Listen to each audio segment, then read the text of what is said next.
right, welcome back, everybody. Another episode of You Make Me Sick. Very special episode today. This is actually the first episode where I have a guest on with me. So, very excited to have Gina with me.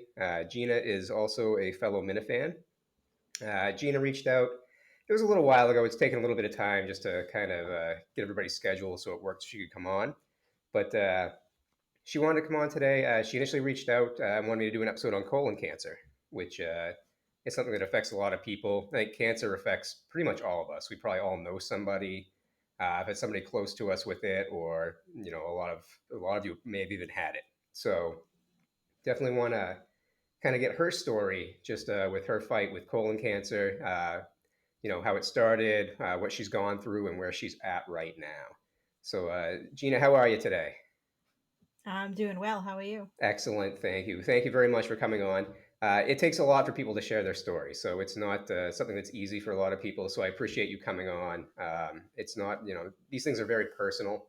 So I hope that everybody who's listening kind of takes that to heart when listening to it. That this is somebody kind of laying out their own personal struggle with a very personal health issue. So I think to get started, I just want to quickly touch on exactly what colon cancer is. Colon cancer or colorectal cancer, it's actually defined by the CDC. They have a specific definition for it, and it's colorectal cancer. It's a disease in which the cells of the colon or rectum grow out of control. It's obviously sometimes called colon cancer for short. The colon, which is a large intestine or the large bowel, and it also includes the rectum, which is the passageway that connects the colon all the way to the anus. So that is the CDC's definition of what colorectal cancer is. It happens to be the third most common diagnosis of cancer and the second deadliest malignancies for both sexes. Excuse me, both sexes combined. And it affects about 135,000 people each year. So those are new diagnoses every year. And there's about almost 100,000 of those, 95,000 of those are just the colon cancer, and then the colorectal cancer, which either affects just the rectum or both, is just the difference on that. Among all of the cancers, it's actually the second leading cause of death in the United States, with about 52,000 deaths. Uh, I know that you said that Kurt called it a stupid cancer. Yes, he did. Yeah. Yep. Do you think that Kirk thinks pancreatic cancer is a more significant cancer than colon cancer? Yes, but I also think it is. I It's well, mean, so in some ways it is, some ways it isn't. So colorectal cancer actually kills more people each year than pancreatic cancer. Pancreatic cancer, though, percentage-wise, there's only about 64,000 people each year who are diagnosed with pancreatic cancer, and of that, about 50,000 of those die. So that's about 78%, compared to about 38 to 39% of people who get colon cancer will actually die. So pancreatic cancer, it's a higher mortality rate, but definitely not less significant than colon cancer. Colon cancer still kills more people each year than pancreatic cancer. Um, like, it's not that stupid after all. Then, exactly right. I mean, all cancers are yeah, significant too, but you're talking big yes. numbers though. It's the second leading cause of cancer after kind of like lung and bronchial cancers. So definitely significant as far as colorectal cancer goes. What is good about colorectal cancer, and you may be able to speak to this as far as just I don't know how you. Well, we'll get into kind of how you discovered yours, but there's been a huge decrease in the numbers of colorectal cancer over the last 20 years or so.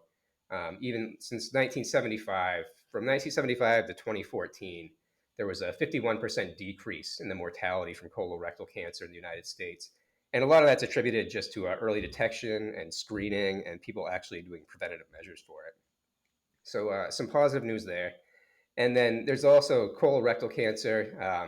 About 65% of all people who are treated for it will actually be cancer free at the 5 year mark. So that's actually something that's pretty significantly profound as far as getting cancer treatment and then being able to actually stay cancer free. So that's a little bit of the colorectal cancer. I want to get to your story, Gina. How did you become a Minifan, first of all?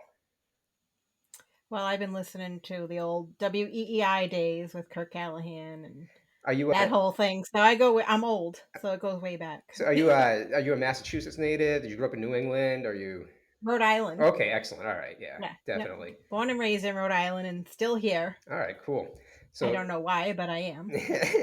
much like me, I've been a Minna fan since his EEI days. So I go all the way back then too. The weekends that he would do, going on Mikey Adams show, all that fun stuff.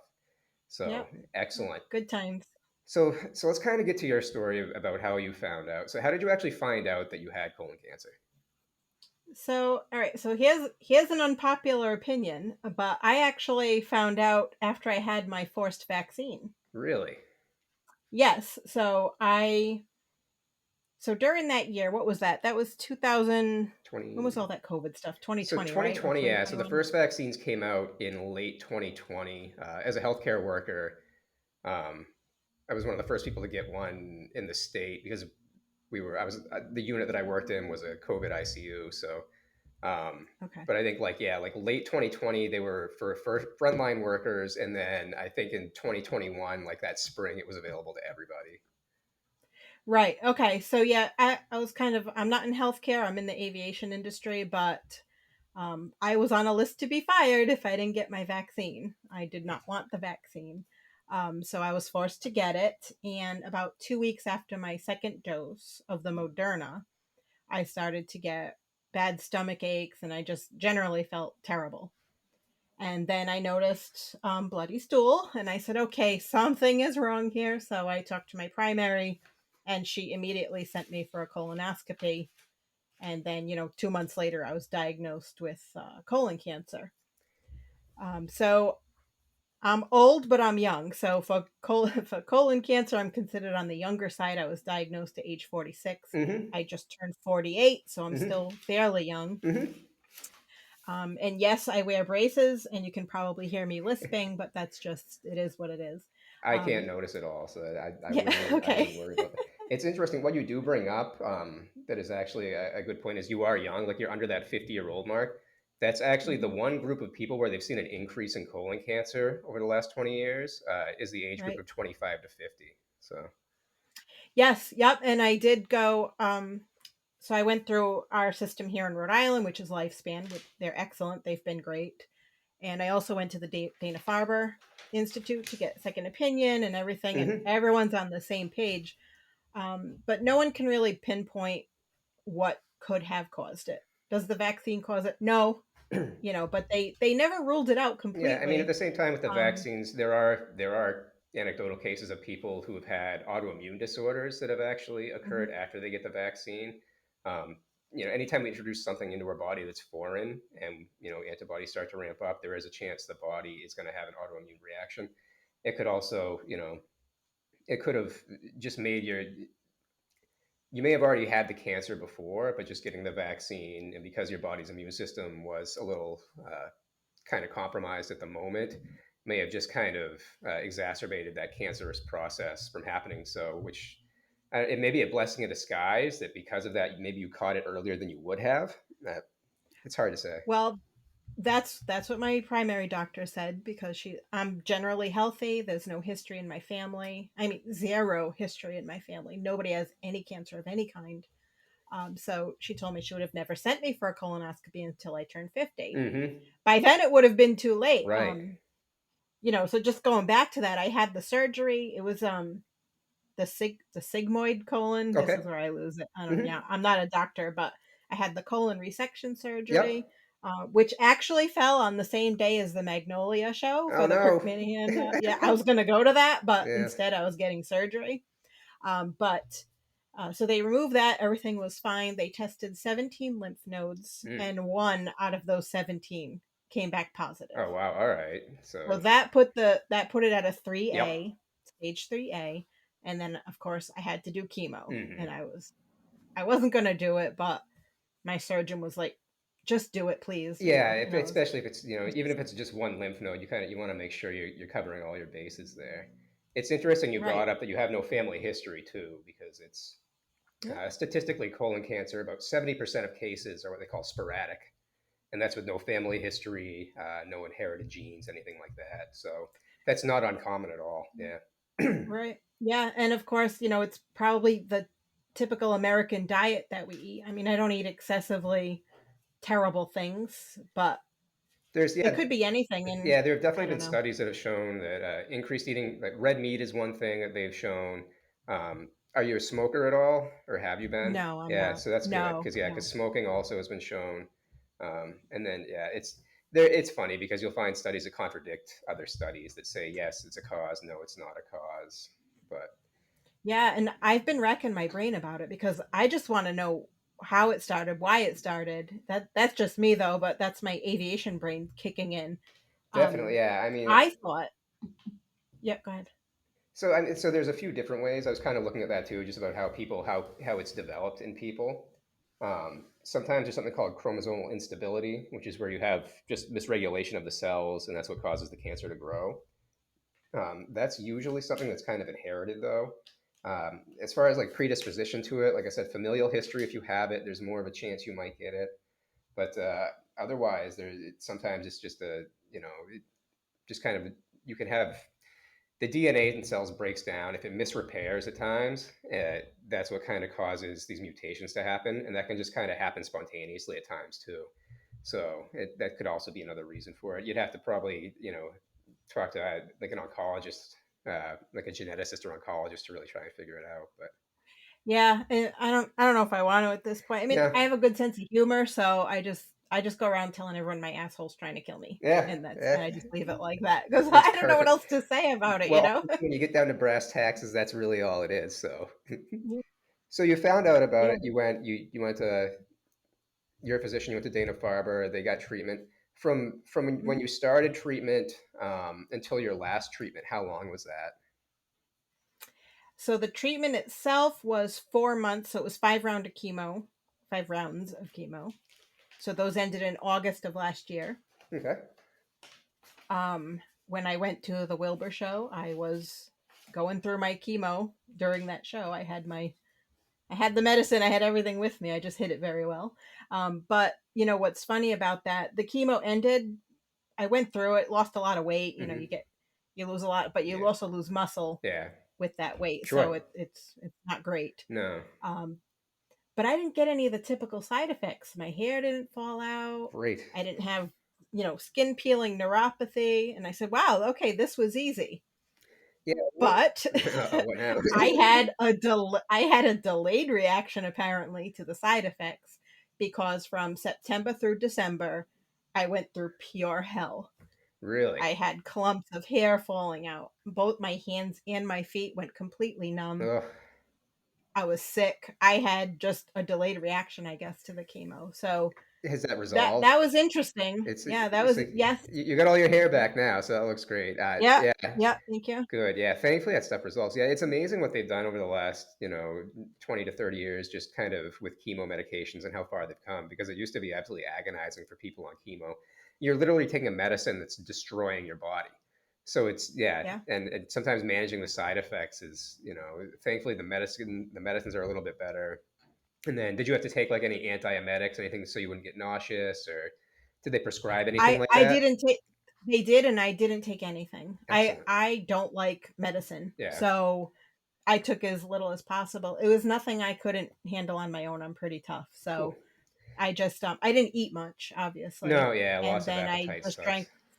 Yeah, exactly. Well, I mean, I didn't mind it. I was like, great. Oh, yeah. Pretty soon I'll be down to 100 pounds. This is great. Um, but I drank a lot of warm ginger ale Yeah. and a lot of lukewarm temperature water. And the only food I ate was cup of noodle, the instant cup of Sure. noodles Yeah. without the spice or without Oh, without the the stuff you seasoning, really. sprinkle in it. Oh, Just the That's the only thing I could eat. So that was my life for about 5 or 6 months. wow, that's Yeah. rough. That's so rough. Yeah. When you had your surgery, now you said they resected it. You didn't have to do any kind of Mhm. colostomy bag or anything. Did they have you a temporary? No. No. Okay. Sometimes, depending on No. where the cancer is, you'll have to. They will actually temporarily give you one of those while the to kind of reroute everything and then resect Yeah. it. So thankfully, you missed out on that one, which is great.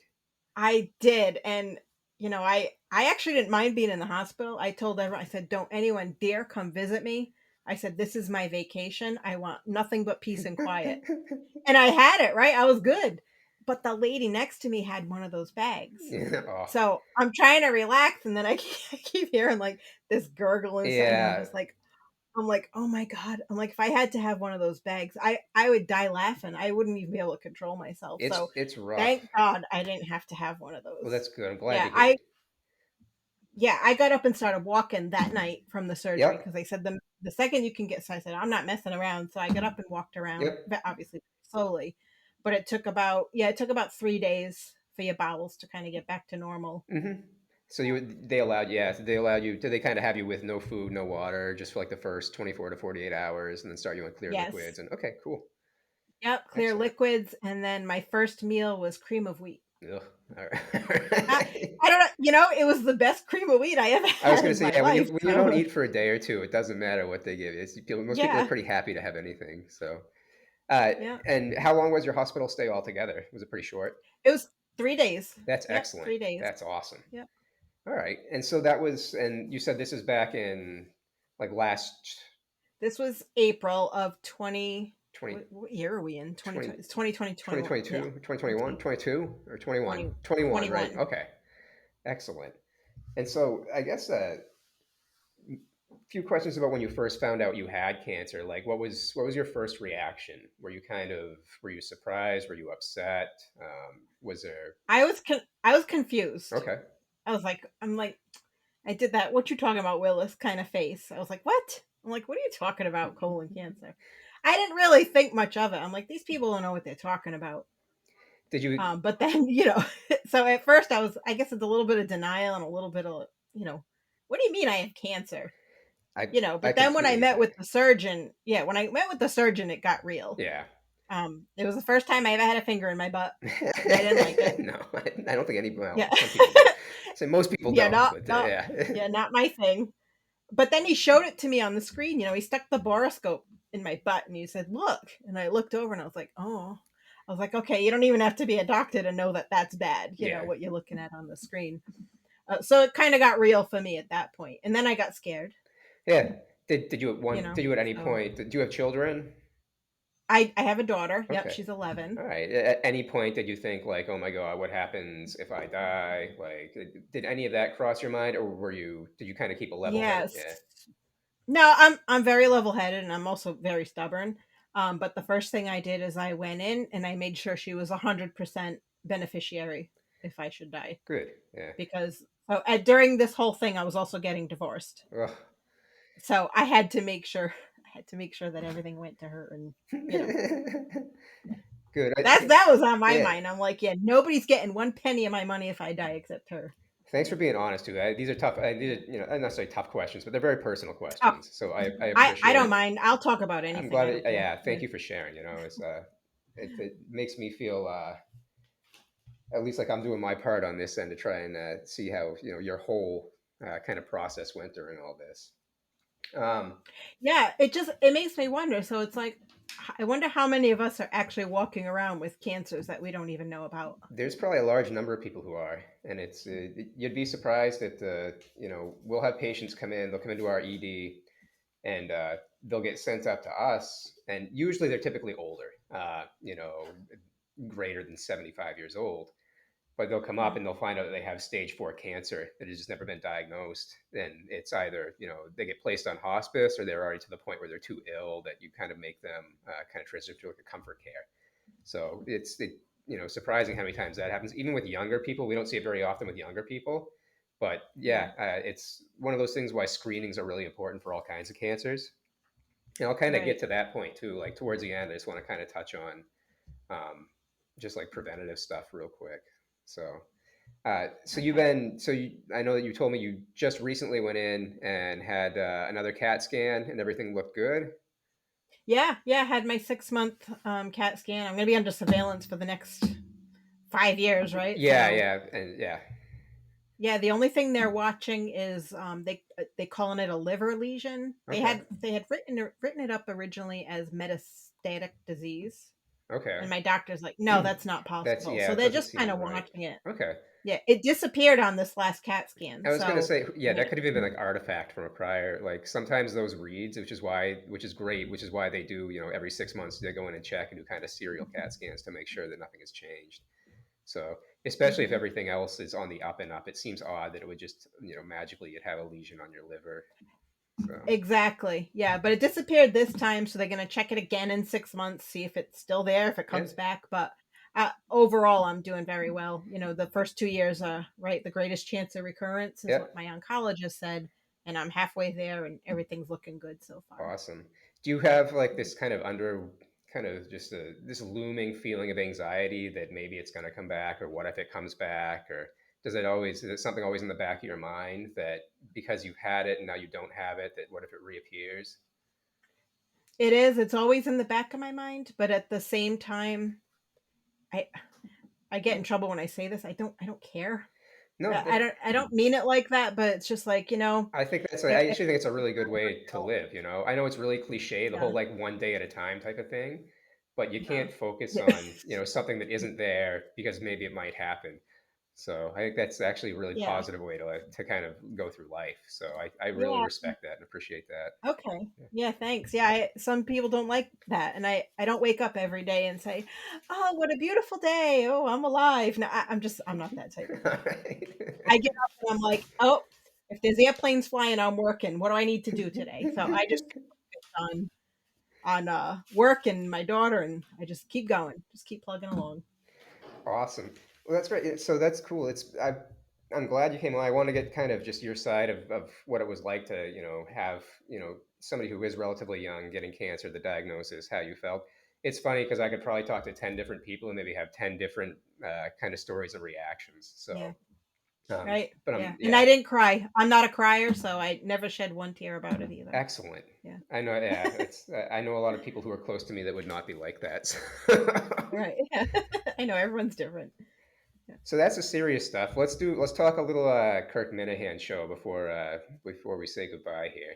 So I'm sure you've been Okay. following the little producer search. Who Yes. do you think deserves the shot at producer? Oh, it's been a tough choice. I liked Mick at first, but he's getting on my nerves. I think he's trying too hard. I don't know. There's just something about him that's rubbing me the wrong way. I like Augustus. I'm an Augustus guy I myself. Yeah, mean, yeah, the airport stuff was stupid, yeah, but whatever. That's whatever. I mean, I wouldn't be messaging anyone at 5:30 in the morning because I wouldn't even be awake enough to do that. But yeah, I he just needs to tone that down a little bit, and which less is more, as I was once told. and he's a weird guy too. I really like the weird Yeah, aspect of it. I think like me too. Steve Robinson was weird. Dave Cullinane was really weird. Is really weird. So I think weird Yeah. is good in that role. And I like Augustus has initiative, so it's something that some of these other guys haven't really shown. But He does. And at first I didn't like Montante because Montante told everybody on some show that I was doing chemo, and I tried to keep it under wraps. I'm not the type to go out there and be like, "Hey, look at me, I'm yeah, dying," but so I didn't like him at first, but the more I listened to him, I actually kind of do like him now. he's very I entertaining. hate Menners. I hate Menners. I don't like that guy. No, not a huge Uh, Manners fan, huh? no, no, don't like him. I like Manners, but But he's never done anything to me. So I guess it's until yeah, he I don't. has. I actually think he's pretty funny, but it's Yeah, I don't really have a reason why. I just decided that I hated him. all That's right. all. Yeah. Who needs a reason, right? What Yeah. about these new But guys that? listen, What about the new guys they brought in there? What about Coleman or Josh? they did nothing for me. Yeah, Interesting. Like I like them. yeah, There's nothing about them I don't like. It's to your point, it's the weirdness. yeah. Like which one is Kirk gonna scream at? He's not gonna scream at Coleman, probably not. But you know what? I love John from Scranton. So he's So gonna get I'm his actually shot. excited. So we'll Yeah. see how he does. So let's say Augustus gets like who would you have if Kirk goes with his two producers instead of just the one? Who would you have as like the pair, as the duo? Right now, Let's say John and Scranton mhm. comes in and he kills it. He does an awesome job. Do you think that he and Augustus would be a good pair together? Now see, now that throws a little wrench into the mix. I don't know. I almost would want to see him with Matante, John and Matante, but I would like to see Montante and Augustus together. See, I would like that pairing as well because you get the Yeah. Montante's kind of. I think Augustus can probably handle the technical side of the stuff, so Montante can just kind of be his odd, kind of goofy, stupid self. But it's Yeah, a I don't know. Whatever, however it plays out, I mean, time. everyone's still going to listen. Everyone will adapt, and Time will tell. we'll find something to hate about the new person. So it's just that's what we do, right? Excellent. One more question. A couple more questions. All right. Yeah. So, Who do you think would win in a fight, Blind Mike or Justin? Well, you saw Justin's dance moves, right? Yeah. I don't know. He could probably he could probably stick and move a little and get out of the way of Mike. But Mike's a tough dude, He though. is. Do you think there'd be a lot of kind of grabbing onto each other and a lot of twisting and turning on the ground? I know Mike's obviously Oh, he can't see that well. I think Mike is maybe a little bit faster than Justin, but I don't know. So yeah, and Mike does have the didn't he take fencing? yeah, that's So right. He was yes. He he could can do probably blind fencing. he has his So I cane, don't know. right? So he could use his cane. Yeah, Yeah, Justin might not even get close to him. exactly. But Justin also likes Star Wars and he probably knows how to use a lightsaber. That's very So I don't know. true. It would be an interesting match. Yeah. Maybe I don't think someday I can pick one. rough and rowdy someday. Blind Mike versus Justin. Um, Exactly. Last question. So Kirk just signed a new contract, 4 years. Do you think he will fulfill that entire contract? I don't know. It's hard to say with him, right? It is. It, Yeah, he seems up on the show right now. Has for a while, but it doesn't yeah. take much for him to be like, "That's it, I'm done." So, Yeah, but he well, seems like he's in a good place lately yeah, though. So I'm gonna right now I'm gonna say yes, but just with the question mark next to it. I agree with you. Who knows? It could be day to day with him. So. Right, right. All right. Well, Gina, thank you so much for coming on. Thanks for sharing your You're welcome. story. Uh, like I said, anytime you want to come back on, let me know. Pop in and say hi. Maybe every few months, every 6 months, whatever you want to do. Stop in and kind of give an update. But I appreciate you coming on. Like I said, this is something that's very personal for anybody, I think. So just to kind of have the quote unquote balls to come on and guts to share that with everyone. I appreciate that. Hopefully the Minifans appreciate it. The 70 or so who actually tune into my shows. It might be less if they know I'm on. Oh boy, I don't think so. Yeah. You'll actually probably bring. There's no way my viewership can go down. So I'm sure you'll probably help to bring it up. So, but thank you Oh, very well, I very much. appreciate it. Yeah, Yeah. no problem. Thank you. I hope you have a Yeah, and wonderful, good afternoon. And I'm like I said, I'm glad to hear that thank you're you. cancer free right now, and hopefully it's forever. So Yeah, let's hope so. yeah, right. All right, Gina. Thank you very much. All right. Uh, Okay, thank you. And everybody who's listening, thank you for listening. As always, I can be, if you want to leave any kind of feedback, any requests, comments, make me sick pod on Twitter, and then you make me sick pod at gmail.com. And remember, everybody, uh, always wash your hands. Thank you very much, guys. Talk to you later. Thanks.